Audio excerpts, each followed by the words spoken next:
ذرا رکیں اور سوچیں، اگر آپ دنیا کے سب سے بڑے مجاہد ہوں، لاکھوں فوجیں آپ کے حکم پر ہوں، بیت المقدس آپ کے ہاتھوں آزاد ہو، اور پھر آپ مرنے لگیں تو کفن کے لیے بھی پیسے نہ ہوں۔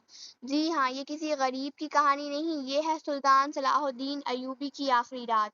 ایک بادشاہ جو سب کچھ جیت کر دنیا کو خالی۔ صلاح الدین ایوبی کا اصل نام یوسف بن ایوب تھا۔ وہ 1137 میں عراق میں پیدا ہوئے۔ ان کے والد نجم الدین ایوب ایک عام سپاہی تھے، مگر دیانتداری اور شجاعت ان کی پہچان تھی۔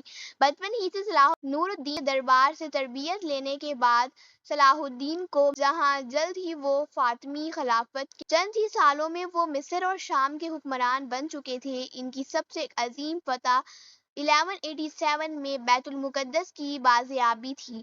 اس وقت صلیبیوں کے قبضے میں بیت المقدس تقریباً 88 سال سے تھا، مگر صلاح الدین نے بغیر خون بہائے اسے آزاد کرایا۔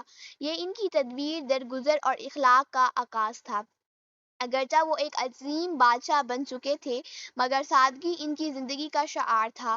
نہ ریشمی لباس پہنتے، نہ سونے چاندی سے کھیلتے۔ ان کی خوراک سادہ، قیام عاجزانہ اور گفتگو نرم ہوتی۔ ایک بار درباریوں نے کہا، سلطان آپ کو شاہانہ زندگی گزارنی چاہیے۔ تو جواب آیا، میرے نبی کریم نے اگر کھجور اور پانی پر صبر کیا تو میں کون ہوں جو دنیا کی رنگینی چاہوں۔ ناظرین، 1193 میں سلطان سخت بیمار ہو گئے۔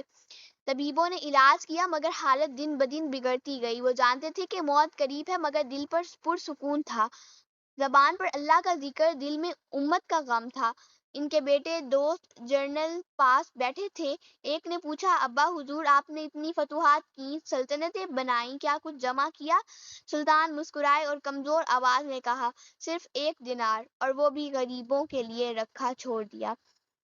جب موت کا وقت قریب آیا تو سلطان نے وصیت کی، جب میرا جنازہ نکلے تو میری تلوار اور وہ خالی تھیلی بھی ساتھ رکھ دینا جس میں میں صدقہ کیا کرتا تھا، تاکہ لوگ دیکھ لیں کہ وہ بادشاہ جس نے دنیا فتح کی، مرنے کے بعد خالی ہاتھ جا رہا ہے۔ یہ منظر دل دہلا دینے والا تھا۔ ایک درویش جس کے ہاتھوں لاکھوں لوگ اسلام لائے، اب اپنے کفن کے لیے بھی پیسے نہ رکھتا تھا۔ ناظرین، 1993 27 صفر، دمشق میں فجر کا وقت تھا۔ اذان کی آواز بلند ہوئی۔ سلطان کی آنکھوں میں آنسو تھے۔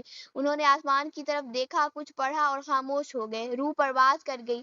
دمشق کے در و دیوار رو پڑے، فوجی رو پڑے، علماء روئے، وہ غریب اور یتیم جنہیں وہ روز مدد دیا کرتے تھے سب روئے۔ مسجدیں بھر گئیں، ایک مجاہد دنیا سے رخصت ہو چکا تھا۔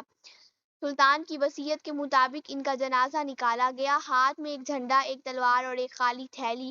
یہ منظر تاریخ کا ایسا لمحہ تھا جسے دیکھ کر صلیبی بھی خاموش ہو گئے۔ ان کا مزار آج بھی دمشق میں موجود ہے، سادگی کی علامت، نہ سونے کا دروازہ، نہ سنگ مرمر، بس ایک درویش کا سکون۔ ناظرین، صلاح الدین نے اپنی زندگی سے جو پیغام دیا وہ یہ تھا کہ دین کے لیے جیو، نہ کہ دنیا کے لیے۔ اللہ کی رضا دنیا کی جیت سے افضل ہے۔ طاقت، دولت، حکومت ایک دن چلی آتی ہے، باقی رہتا ہے صرف عمل۔ انہوں نے فرمایا، میں اس وقت سے ڈرتا ہوں جب میرے اعمال میری سلطنت سے کم ہو جائیں گے۔ آج ہم دنیا کی دوڑ میں مصروف ہیں، جب ہم مال، شہرت اور مقام کے پیچھے بھاگ رہے ہیں تو ہمیں صلاح الدین ایوبی کی آخری رات یاد رکھنی چاہیے، جس نے دنیا فتح کی مگر دنیا کو دل میں نہ بسایا۔ ہم میں سے ہر ایک کو سوچنا ہوگا، کیا ہم مرنے کے بعد ایسی زندگی چھوڑ رہے ہیں جو لوگوں کو فائدہ دے؟ کیا ہمارے اعمال ہمارے مال سے زیادہ ہیں؟